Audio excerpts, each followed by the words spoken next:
Buenas tardes a todos. Para los que no me conocen, mi nombre es Adriana Pagaza, directora clínica Da Vinci en México. Y bueno, en nombre de Cyber Robotics queremos darle la más cordial bienvenida a todos. Muchas gracias por conectarse. Este es nuestro segundo webinar de cirugía robótica, en esta ocasión enfocado en cirugía robótica ginecológica y la experiencia en medicina privada. Dicho esto, tengo el honor de presentarles a nuestros ponentes del día de hoy, la doctora Rosario Durón y el doctor Serafín Romero. La doctora Rosario Durón es médica cirujana egresada de la UNAM, realizó la especialidad en ginecología y obstetricia en el Hospital General de México y el Hospital Ángeles Mosel, y la subespecialidad en medicina materno-fetal en el Hospital Regional del Iste Adolfo López Mateo. El doctor Serafín Romero, médico cirujano egresado de la Facultad de Medicina de la UNAM, con un posgrado en ginecología y obstetricia en el Hospital General de México y cirujano laparoscopista por la Universidad Autónoma de Guanajuato. Ambos cuentan con la certificación en cirugía robótica desde el 2019 y cuentan con una experiencia en Da Vinci de más de 100 procedimientos. Doctora Durón, doctor Serafín, muchas gracias por su participación y les cedo la palabra. Muchas gracias, muy buenas tardes y estoy viendo pues una excelente asistencia a nuestro webinar, lo cual pues les agradecemos mucho. Esperemos que esta plática les resulte de utilidad y sobre todo pues que los anime a incursionar, si es que no aún no lo han hecho, a incursionar en esta excelente oportunidad que es la cirugía robótica ginecológica.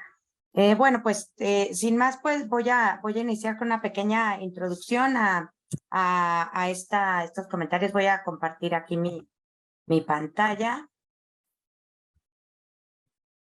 Ok, ahí sí se está viendo, ¿verdad?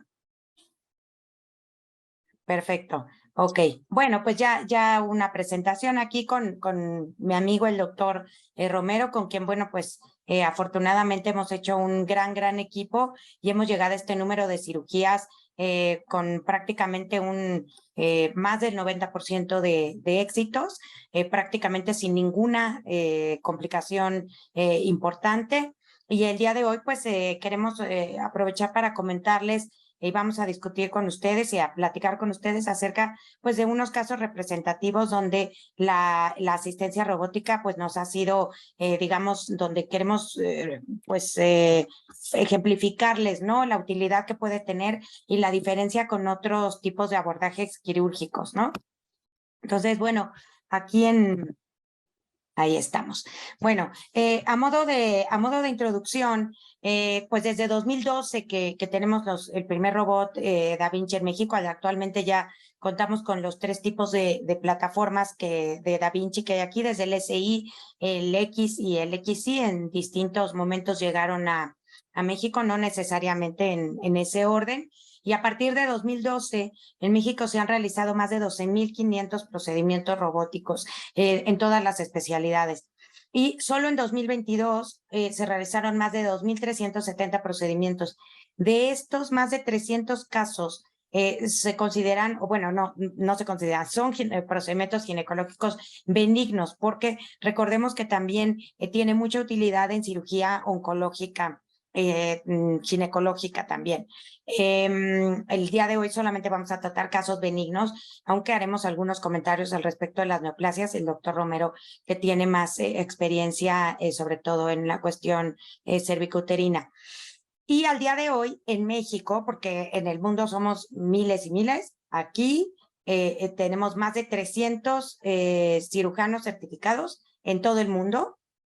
Exageré un poco al decir miles, pero somos más de 300 cirujanos certificados y en México son 65 ginecólogos, de los cuales 12 son mujeres.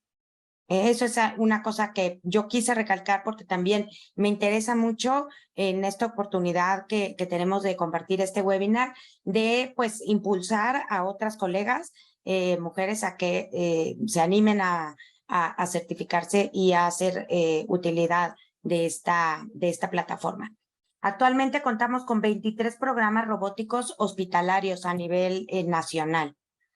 Y voy a presentar 2 tablas comparativas al respecto de cómo ha sido el comportamiento de la cirugía robótica entre hospitales públicos y hospitales privados, ya que el doctor Romero y yo hacemos la cirugía robótica exclusivamente en práctica privada.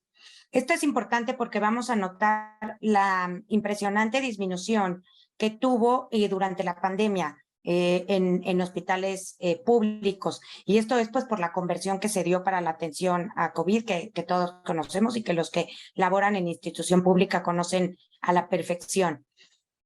Posteriormente se retomó la cirugía robótica, no se fue a cero, pero considerablemente disminuyó y empezó a aumentar. Para 2022, además se introdujeron otras especialidades como la cirugía cardiotorácica y transoral, de los cuales en México hay muy poca experiencia muy pocos casos, pues poca experiencia con estos en hospitales públicos.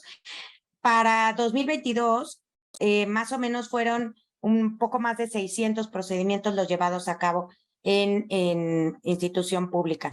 Sin embargo, en práctica privada, veremos cómo la disminución en cirugía robótica, a pesar de la pandemia, no fue muy aparatosa y que la recuperación para el siguiente año, el 2021, fue radical. Incluso casi se podría decir que en práctica privada nunca se suspendió, ¿no? Completamente. Y esto pues tendrá que ver con lo que comentábamos hace un momento. De hecho, la cirugía robótica y especialmente la ginecológica en muchos países del mundo fue considerada como la elección para llevar a cabo procedimientos de urgencia por los beneficios que tiene los beneficios que tiene la cirugía robótica, como la corta estancia hospitalaria. De hecho, muchas cirugías en Estados Unidos hay experiencia manejando la cirugía ginecológica benigna no complicada como cirugía ambulatoria, pacientes que entraban a las 6 de la mañana y se operaban y para las 6 de la tarde podían irse a su casa prácticamente sin ninguna contraindicación y siguiendo los protocolos ERAS para manejo de analgesia y prevención de infecciones quirúrgicas.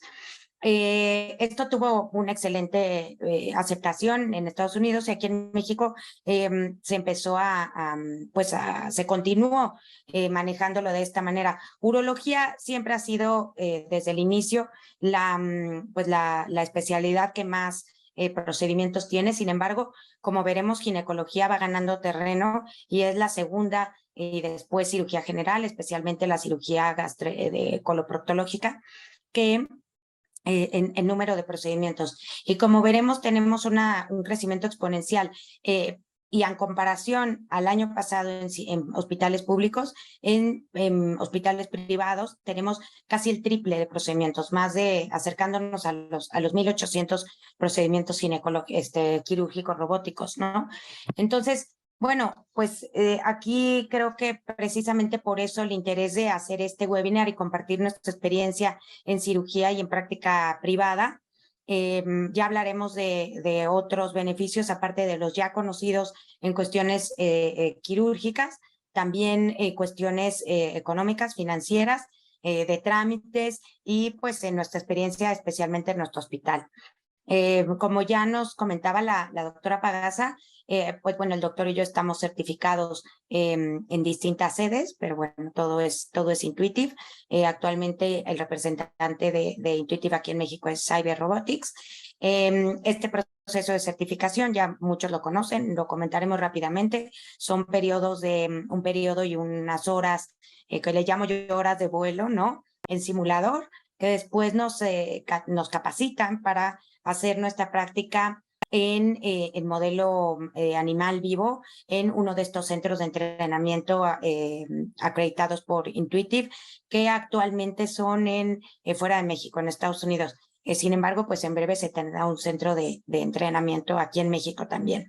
Esto para seguirlos enamorando de la plataforma, ¿no? A quienes estén interesados e interesadas. Los primeros casos que tuvimos, bueno, pues son los que van de la mano con esta certificación, son un poco lo que uno se compromete a hacer para demostrar sus capacidades y seguir desarrollando estas capacidades para considerarte un cirujano robótico independiente, ¿no? Donde se cuenta con el acompañamiento, el apoyo de un cirujano experimentado, conocido como proctor, que te acompaña durante las primeras cirugías y un número determinado de cirugías para considerarte pues un cirujano que opera independientemente. Esto, bueno, se continúa con una curva de aprendizaje que dependerá, bueno, pues de cada persona, pero sobre todo de qué tanto mantenemos la actividad, ¿no? Qué tanto mantenemos esta frecuencia quirúrgica. No es sencillo, no es sencillo, esa es mi experiencia personal y creo que también el doctor Romero lo comentará. No es fácil mantenerse activo. Para mí lo considero que es todo un logro y para todos los cirujanos creo que lo es. No es necesariamente la lucha con que el paciente, con que lo pague o no lo pague. Eso en particulares, ¿no? Tenemos cuentas a la mano, completamente demostrado, ¿no? Cómo tenemos incluso cirugías que pueden llegar a costar, cirugías robóticas que pueden llegar a costar el 50% de una cirugía laparoscópica convencional. Ajá.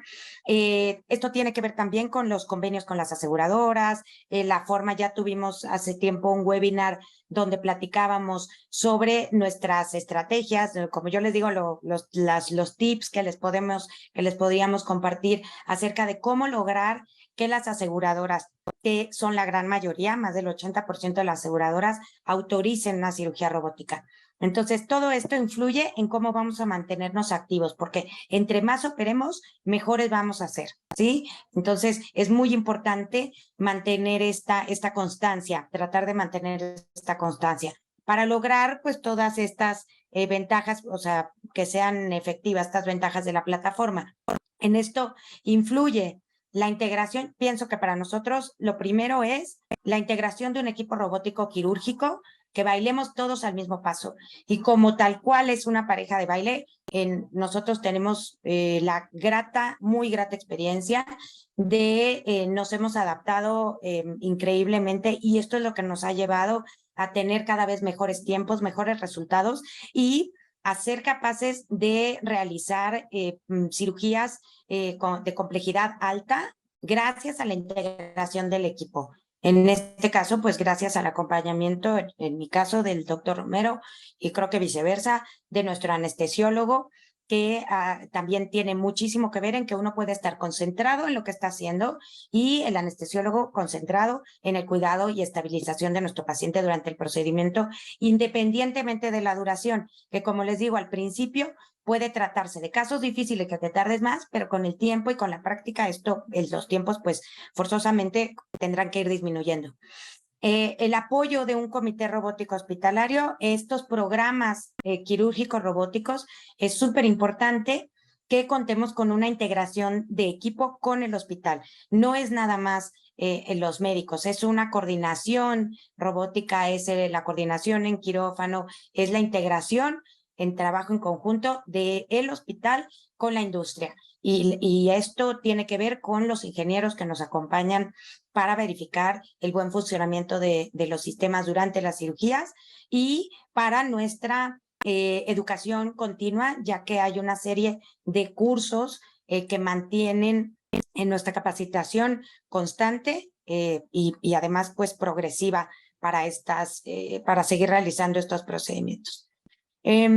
Posteriormente creo que también sería bueno tocar el tema acerca de la selección de los casos. Si bien es muy tentador y nos ha pasado a todos querer operar casi todo, ¿verdad? Con robótica y haber demostrado en estos casos, más de 100 casos que llevamos en conjunto, que sí es posible realizar úteros, por ejemplo, de gran tamaño o con múltiples cirugías. Antes también se decía que una paciente con múltiples cirugías que podía tener muchas adherencias, que mejor no se hiciera mínima invasión por los riesgos. Todo esto también lo podemos realizar y bueno, obviamente tiene sus precauciones y sus elecciones. Y esta selección de los casos también nos va a ayudar a garantizar que sigamos con esta alta posibilidad de éxito en las cirugías. Y bueno, partiendo de una adecuada selección de los casos, saber que también los casos complejos pueden ser manejados por cirugía robótica. Y bueno, en base a esto, pues les presentaremos en breve algunos ejemplos de casos que tenemos por aquí. No sé si el doctor Romero acerca de esto, antes de pasar algunos videitos, si el doctor tenga algunos comentarios al respecto de esto que les comento. Muchas gracias. Hola a todos, buenas noches. Un gusto estar con ustedes. Bueno, la doctora Rodurón ya vieron que habla a 400 por hora y pero muy directa y muy precisa. De hecho, esto que les habló la doctora, ¿me dejas la diapositiva que tenías, Charito, por favor? Ok, ok. Voy, Sí, voy. en relación a todo la remembranza que ya les hizo, parte del éxito de la cirugía robótica, o no parte, yo creo que gran parte del éxito de la cirugía robótica como en medio privado, ya les dijo ella y yo no trabajamos en institución pública, jamás hemos trasladado en su momento, cuando así lo hicimos, nuestras actividades y nuestra manera de operar y de idéntica a la parte pública a la parte privada, porque eso hace que se limite mucho. En la parte pública se opera con lo que se tiene y en la parte privada se debe de operar con lo que se debe, ¿no? No con lo que se tiene. Y para eso es muy importante el hecho de que haya un convencimiento de los beneficios del tipo de cirugía que ustedes están haciendo. Nosotros estamos convencidos totalmente de los beneficios de la cirugía robótica y al estar tan convencidos es lo que vendemos, por llamarlo de algún modo. Es lo que ofrecemos y es la primera opción que siempre damos y que difícilmente cambiamos en pacientes que sabemos que van a tener todo un éxito al final de su tratamiento. ¿Y por qué les digo esto? Porque si ustedes no están convencidos o si no estuviéramos convencidos de los beneficios de la cirugía robótica, no nos empeñaríamos en hacer el trabajo extra ahora les cuento, extra que como médicos hacemos, que es la parte administrativa. Sí, esa parte administrativa radica precisamente en el tratar de hacer lo imposible para que sea posible ante las aseguradoras cuando sí amerita el caso, sean autorizadas nuestras cirugías. Entonces, nuestra experiencia en la parte privada para hacer el número de cirugías robóticas que los de Cyber así nos los han hecho demostrar que en el periodo corto de tiempo que llevamos un buen camino, llevamos un buen paso, es precisamente porque ambos estamos plenamente convencidos de esta disciplina y de esta plataforma. Y de tal manera que la vendemos o la ofrecemos de esa manera. Y segundo, ¿verdad? Independientemente de todo, ustedes saben muy bien que hay que luchar contra viento y marea para lograr lo que queremos, para obtener una cirugía exitosa, llámese un útero pequeño, un útero grande, siempre y cuando tenga una buena calidad en la selección de casos, que ahorita lo vamos a platicar, pero precisamente es la integración de ese equipo quirúrgico. Todo lo demás que ustedes ven en esa laminilla, todo lo demás, muchas cosas son obligadas, como la certificación, ¿verdad? Si no, no podemos ser cirujanos robóticos, pero hay que luchar incluso y a pesar con los hospitales y sus partes administrativas, para estar presionando en costos, en bienvenidas, en atención personalizada del paciente, la atención tipo hotelería, todo eso que va en beneficio de que el paciente se siente satisfecho y que podamos tener una cirugía robótica exitosa. Pero además no nada más de eso, sino recomendable. Hemos tenido experiencias maravillosas en donde una paciente, ¿verdad?, nos ha transferido a otra y a otra y a otra.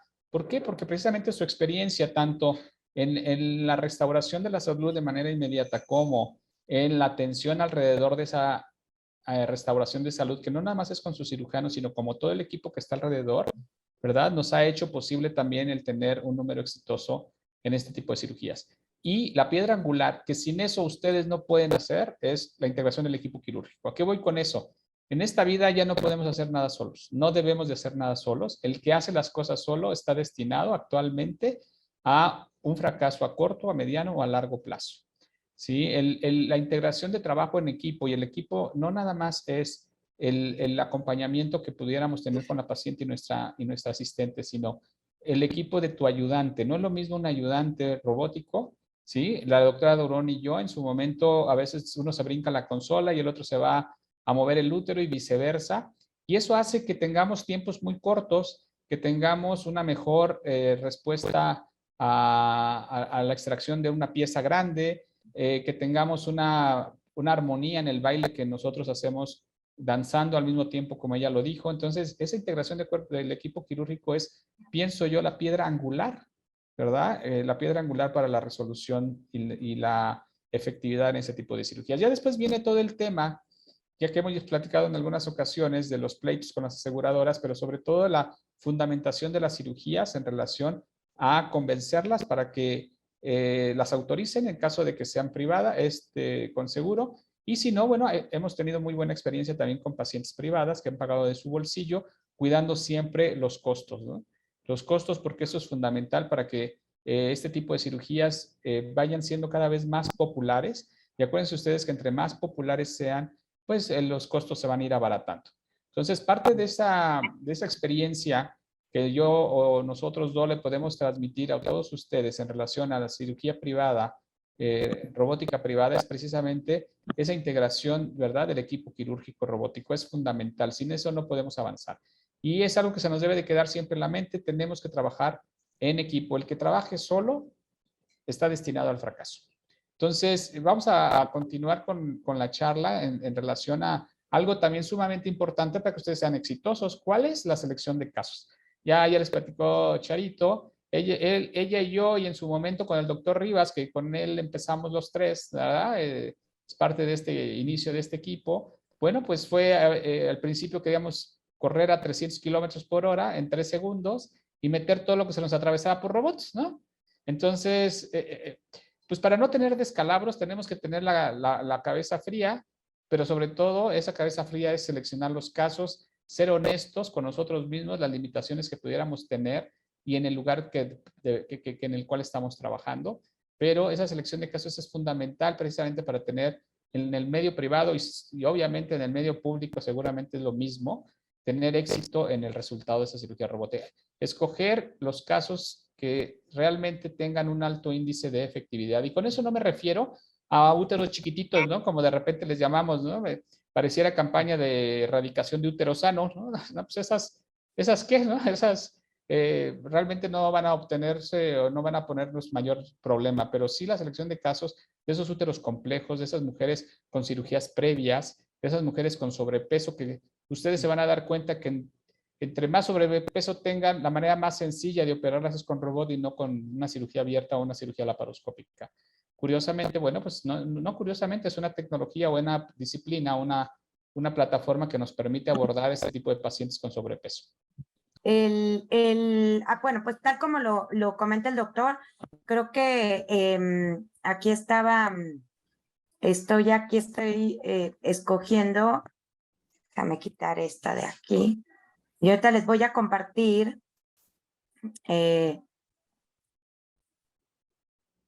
por ejemplo, un ejemplo de una cirugía de un útero pequeño, digamos, como lo viéramos normal, ¿no? Un momento, les voy a poner aquí el video porque ya me dijeron hace ratito cómo le tenía que hacer. Donde nosotros, bueno, a ver. Aquí está. Ok, les voy a compartir primero un ejemplo para que viéramos, creo que ahí ya lo estamos viendo. Como no son videos editados, les voy a ir aquí adelantando un poco. Bueno, en este video, ya tenemos colocados nuestros trócares y nuestras pinzas. Sí, voy a adelantar un poco. Y pues es un útero de tamaño normal. Es una paciente cuya indicación fue el sangrado uterino abundante, dolor constante, derivado pues muy probablemente de una adenomiosis, una larga historia de dolor, ya 45 años, y se optó por la histerectomía. Tiene, como verán, pues finalmente una localización, es un útero fácilmente movible con el movilizador uterino, fácilmente se puede exponer fácilmente los anexos, ¿verdad? Y dar paso muy abierto. No vemos aquí ningún tipo de adherencia. El movilizador uterino permite que podamos alejarnos del intestino. Es otra cosa importante que, bueno, llamaremos lo comentaremos. El doctor Romero tiene un excelente plan de preparación de las pacientes para lograr una una preparación intestinal que nos va a hacer una cirugía un poco más amable. Sin embargo, esto no siempre sucede. Nos podemos enfrentar a eventos donde, como todos lo sabemos, que hasta que no entras no sabes, podemos tener nosotros. Algo que no comentamos al inicio es todas las pacientes, de prácticamente el 90% de las pacientes que tenemos en preparación a cirugía, no nada más porque es importante para nuestra preparación quirúrgica, sino para la programación en casos de aseguradoras, es la realización de una resonancia magnética. La resonancia magnética nos va a dar la pauta para realizar una selección adecuada de los casos, ver el tipo de relación que tenga con otros órganos, y pues darnos una orientación acerca de incluso el plan para la extracción del tejido que vamos a tener, ¿no? Entonces, en este caso, pues es un caso muy, muy sencillo. Creo que no tiene mayor. No sé si quieras hacer un poquito comentario acerca de es muy, muy anatómico, muy de este caso, Serafín. Sí, de hecho, fíjense que una de las benevolencias, ¿verdad?, de este tipo de cirugía es precisamente que ustedes pueden cambiar los abordajes como quieran iniciar o como se vaya dejando la pieza, como decimos nosotros. Hay técnicas muy ya descritas en la cirugía abdominal o en la laparoscópica, pero en este tipo de cirugías donde son úteros muy benévolos, como en este, que son pacientes que tienen algún trastorno endometrial y que decidimos por eso hacer una histerectomía, podemos hacer un abordaje como se vaya presentando. En este caso, abordamos siempre los pedículos superiores y en algunas ocasiones vamos a iniciar con la parte posterior e inferior para ir haciendo la histerectomía de abajo hacia arriba. Entonces, aquí es sumamente importante lo que decía la doctora Durón.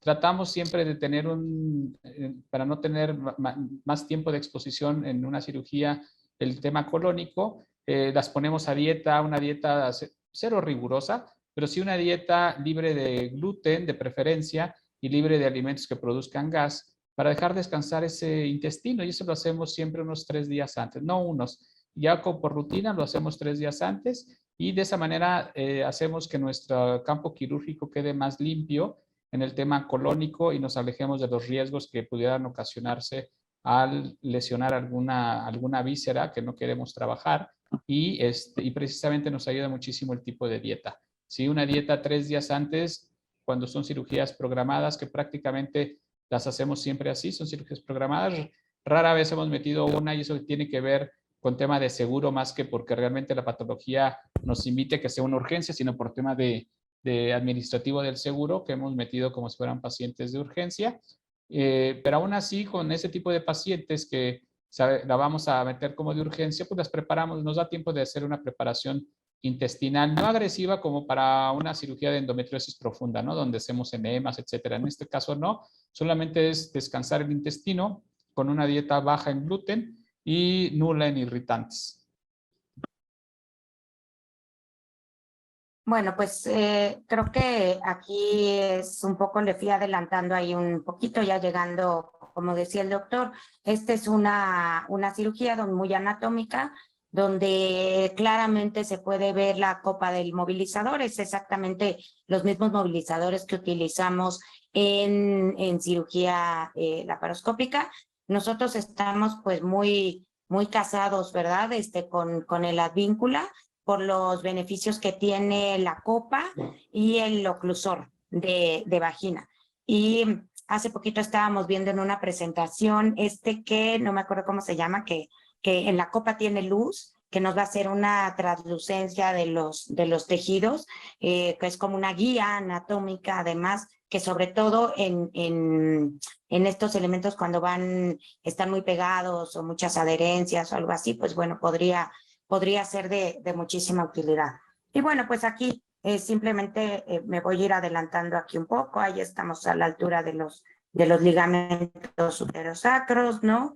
Me voy a adelantar el otro pedículo, que ya lo dejé en el lado contralateral. Lo voy a adelantar para que simplemente veamos cómo nosotros al desprenderla, al llegar a la copa, ¿no?, a la guía, pues vamos haciendo esta circuncisión del cérvix, y lo que quiero llegar aquí ahí nos limpiaron un poco la pinza, es llegar a la parte de la extracción de la pieza, donde una vez que logramos liberar el útero, ¿verdad? De la pelvis, y ya que queda libre, entonces, bueno, aquí es donde dice el doctor Romero que nos intercambiamos, ¿no? Y generalmente, y eso porque yo le llamo al doctor Romero el rey de la vagina, hay una extracción, casi siempre la hace él y nos auxiliamos, pero él tiene un amplio conocimiento. Esta es una pieza que no nos presentaba, pues absolutamente, prácticamente ningún problema, ¿no? Es un útero pequeñito que bien podía salir por abajo, ¿no? Y una vez que se retira el movilizador, se hace una localización y tracción con la POSI. A veces utilizamos la pieza como mismo oclusor de la cúpula vaginal, y otras veces, dependiendo, retiramos la pieza y ponemos un conocido por todos nosotros, un ratoncito, ¿no? Con gasas o algo así para detener. Ese es el momento de hemostasia de la cúpula, y posteriormente, bueno, pues después de realizar la hemostasia, realizamos la salpingectomía. Estas salpinges las extraemos también por la vagina, revisamos la hemostasia. Esta es la salpingectomía contralateral, es parte de los procedimientos de histerectomía benigna, como todos saben. Y posteriormente, pues la sutura de la cúpula. Hablando de, hay que operar con lo que yo digo, con lo que debemos y también con lo que queremos en práctica privada, por la facilidad, por la comodidad, pues nosotros utilizamos nuestra sutura barbada. A mí me encanta, nos ahorra tiempo, es una sutura muy benévola, de fácil absorción. En nuestros casos no hemos tenido absolutamente ninguna complicación con con el uso de la sutura barbada, aunque se han comentado pues distintas cosas. Nosotros utilizamos la sutura Biloc con un calibre de 2 ceros y una longitud de 15 centímetros por la fácil maniobrabilidad que tiene. Y así nos queda, ¿no? Esta fue una cirugía pues bastante sencilla.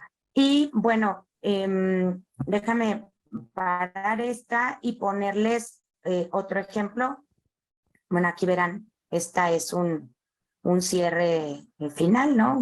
Como dice el doctor, pura vanidad, como nos quedaban unas barbitas ahí, pues hicimos también un cierre y una reperitonización que además favorece que no se hagan adherencias, ¿no?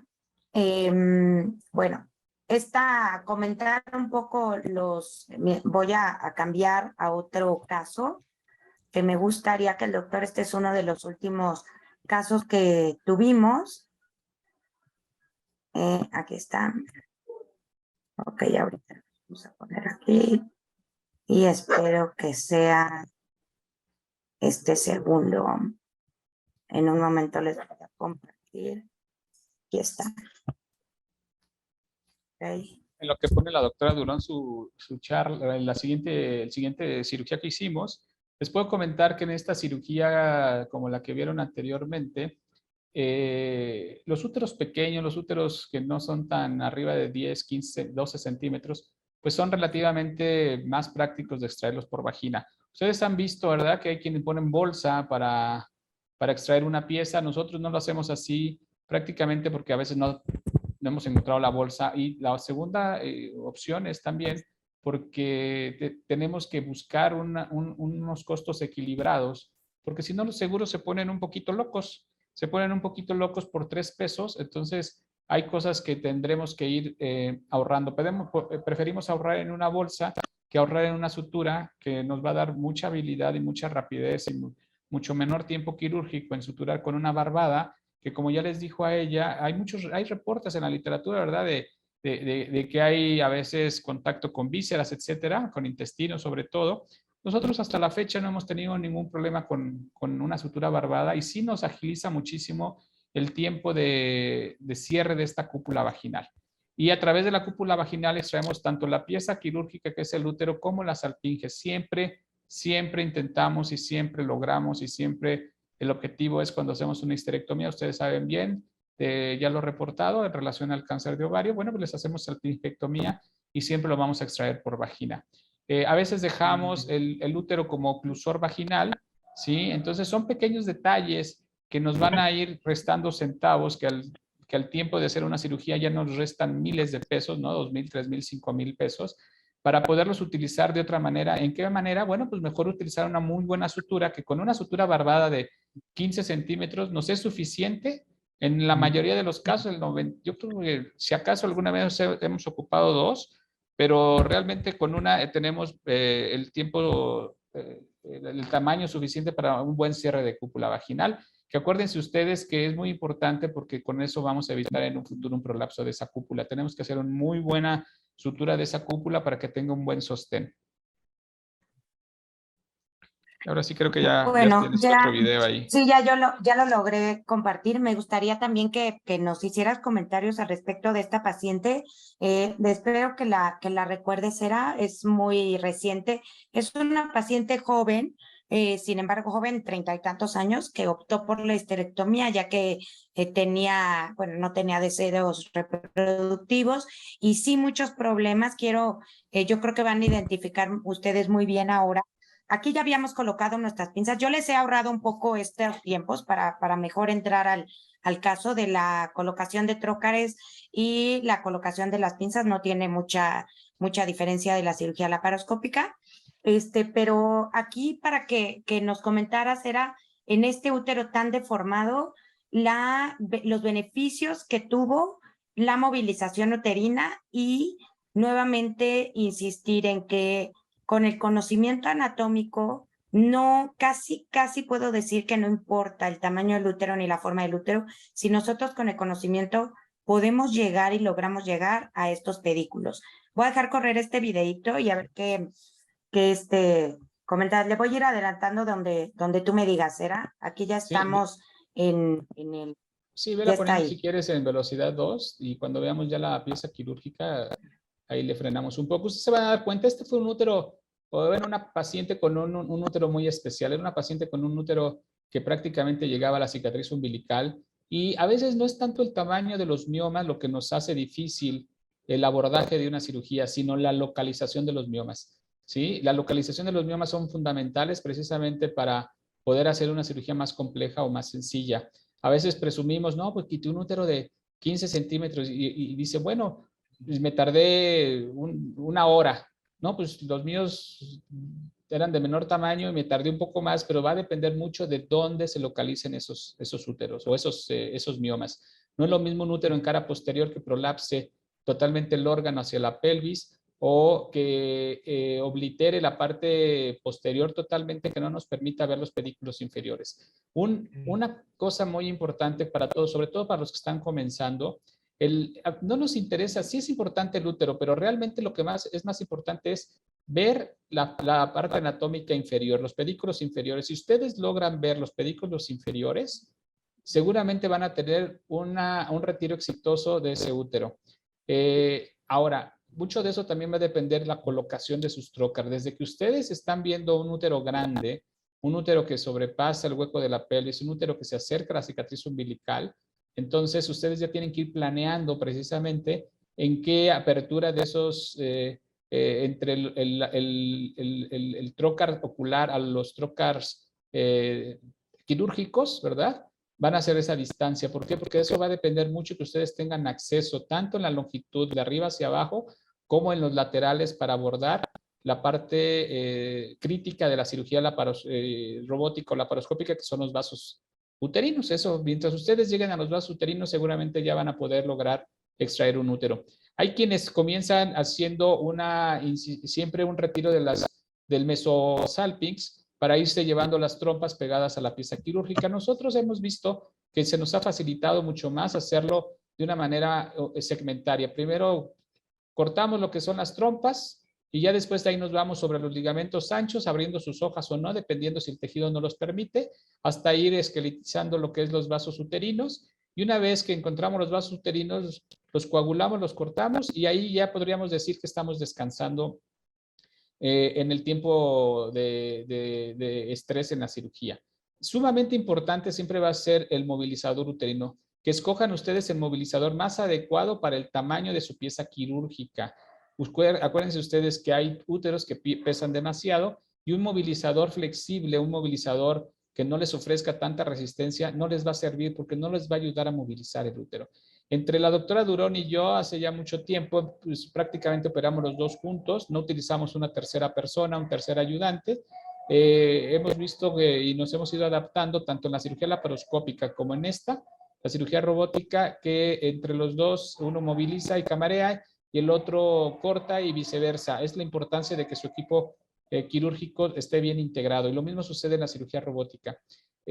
Normalmente operamos los dos y mientras uno está moviendo el útero, ¿verdad? Con un movilizador más adecuado, el que más utilizamos es el advíncula, pero acuérdense ustedes que hay movilizadores uterinos para úteros más pesados, que son más rígidos, pero ahí es muy importante la parte de la posición de la paciente. Dejen que su paciente o acomoden a su paciente que la cadera sobresalga el borde de la mesa, no que quede al ras, porque va a haber movimientos muy importantes que tienen que hacer en úteros pesados para poder poner en anterior o en posterior el útero. No sé si sea yo didáctico, pero quisiera que ustedes se imaginaran esos movimientos, sobre todo anterior a posterior, porque es donde más trabajo nos cuesta en úteros pesados, en úteros grandes, como en este caso, que era un útero con múltiples miomas en unas localizaciones muy caprichosas. Pero ¿a qué voy con eso? Era un útero muy grande, pero cuando ustedes alcanzan a observar los pedículos inferiores, como en este caso que ya llegamos a las uterinas, se van a dar cuenta que ya llega la paz a su alma, ¿no?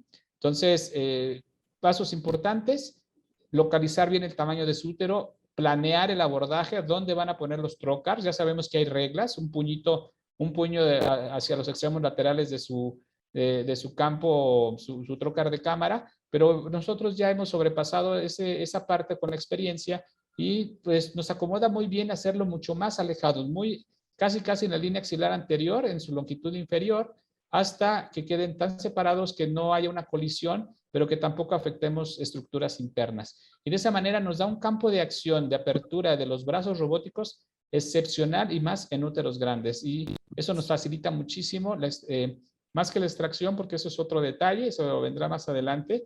La morcelación, yo creo que es un dolor de cabeza para todos los que hacemos cirugía de mínima invasión, el cómo extraer úteros grandes. Hay muchos consejos, muchas recetas. La verdad es que hasta que no nos toca y tenemos que ingeniárnoslas para poder sacar. Pero ahí la parte de conocimiento anatómico, tanto de la pelvis como del tamaño de su pieza, es fundamental. ¿Sí? Acuérdense ustedes que la pelvis, dependiendo del movimiento de las piernas, cómo se abre o se cierra. Por eso hay maniobras para sacar un bebé con una macrosomía o para que no haya una distocia de hombros, donde hacemos es la maniobra de Robinson, etcétera, precisamente para hacer una apertura mayor de la pelvis. Y lo mismo nos funciona para el útero. En úteros de piezas muy grandes, en un momento seguramente la doctora Durón nos pondrá algunas imágenes de úteros tan grandes como en este caso, que sí costó trabajo sacarlo, pero el abordaje a lo que vamos con este video es cómo una vez que ustedes alcanzan los pedículos inferiores, siempre y cuando los vean y los alcancen, su cirugía seguramente va a ser exitosa. Bueno, efectivamente, aquí ya nos fuimos a los pedículos a ambos lados. Ya de un lado ya vimos incluso cómo ya habíamos llegado a la fascia. Cuando tenemos nuevamente vamos a insistir en la cuestión de la movilización uterina, porque la exposición de que primero que haya quedado bien colocado el movilizador, ¿no? Para que realmente llegue al fondo de la vagina y nos dibuje. Miren, para mí, así como él dice, cuando ven los pedículos ya llegan su alma al cuerpo, bueno, yo cuando veo el movilizador también siento que ya la hice, ¿no? Y te vas guiando y bueno, en estos casos hay ciertas ocasiones en que los elementos vasculares, los ureteros, tal, están desplazados por el tamaño tan grande, ¿no? Y aquí, bueno, me voy a adelantar un poco a donde ya teníamos, aquí ya estamos prácticamente dando la vuelta al cervix, porque quiero mostrar cuando ya me voy a adelantar, ahí ya habíamos como terminado la circuncisión del cervix. Aquí se nos metió un poquito el gas, ¿no?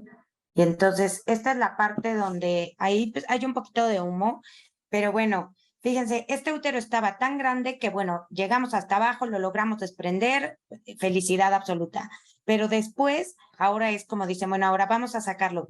Pesaba tanto que ni siquiera nos dio tiempo de detenerlo, ¿no? O sea, cuando se retiró, ahí lo tratamos de jalar y ahí es donde nos damos verdaderamente cuenta de qué tan grande está, ¿no? A veces uno ya habías visto que estaba muy grande, pero está cerca en los pedículos, llegaste ahí y no te das cuenta hasta el momento, digamos, de la extracción, ¿no?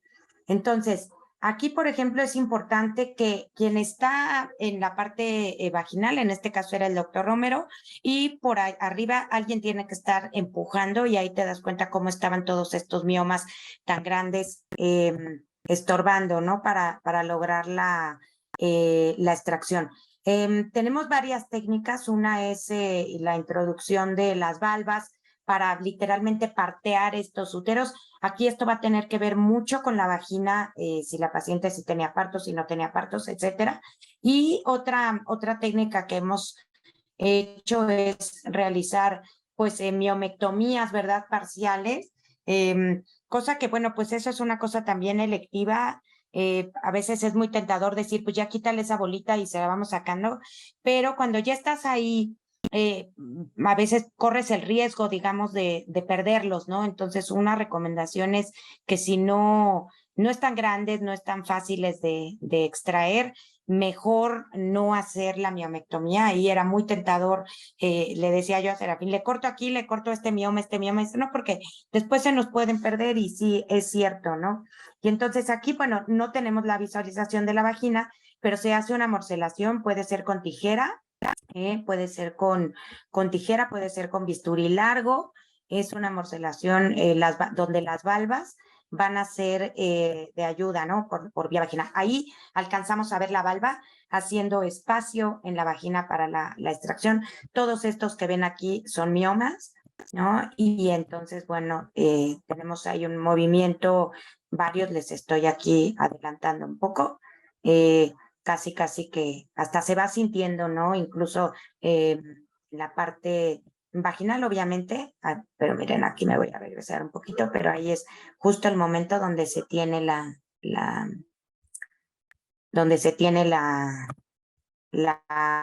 exposición, ¿no? Entonces, bueno, pues este es un ejemplo en el cual hacemos ahí la salpingectomía, el cierre de la cúpula, ¿no? Entonces, bueno, estos son principalmente pues ejemplos de los que tenemos. Tenemos múltiples, este es uno que me gustó mostrarlo por abigarrado, la forma que tenía. Realmente tenemos muchos más pues ejemplos de úteros como muy grandes, a veces no son tal vez tan didácticos de mostrar, pero bueno, no sé si Diego por el tiempo.